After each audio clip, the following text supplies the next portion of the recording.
আপনি মাসবুক হয়েছেন, অর্থাৎ জামাত শুরু হয়ে গেছে, তারপরে এসে আপনি শামিল হয়েছেন। এরকম অবস্থায় জামাতে এসে শামিল হওয়ার জন্য তাড়াহুড়া করা, দৌড়াদৌড়ি করা উচিত না। নবী করিম সাল্লাল্লাহু আলাইহি ওয়াসাল্লাম বলেছেন, জামাত শুরু হয়ে গেলে তুমি যদি পরে আসো, ফামশু আলাইকুম বিসাকিনাহ, তাহলে তুমি এমনভাবে হেঁটে হেঁটে মসজিদে আসবে যেন স্থির শান্তভাবে আসো। অর্থাৎ অতিরিক্ত তাড়াহুড়া ছাড়া, একটু হালকা জোরে হাঁটলেন সেটা ভিন্ন কথা, কিন্তু আপনি দৌড়াদৌড়ি করবেন না। এখন কত লোক তাড়াহুড়া করে যদি না করি তাহলে তো এক দুই রাকাত ছুটে যাবে। তো নবীজি বলেছেন, এক রাকাত ছুটে গেলে দুই রাকাত ছুটে গেলে পরে পড়বা। ফামা আদরাকতুম ফাসাল্লু ওয়া মা ফাতাকুম ফাতিম্মু, যেটা ছুটে যাবে সেটা পরে পড়বা, সমস্যা কি? তাড়াহুড়া করা যাবে না।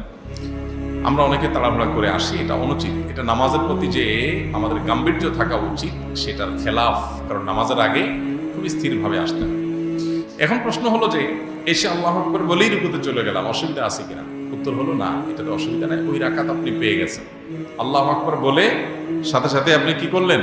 রুকুতে চলে গেলেন। প্রথম তাকবীর যেটা আল্লাহু আকবার, এটা বলা ওয়াজিব, এটা না বললে নামাজ হবে না। পরবর্তী যে তাকবীরগুলো, এগুলো হলো কি? সুন্নাত।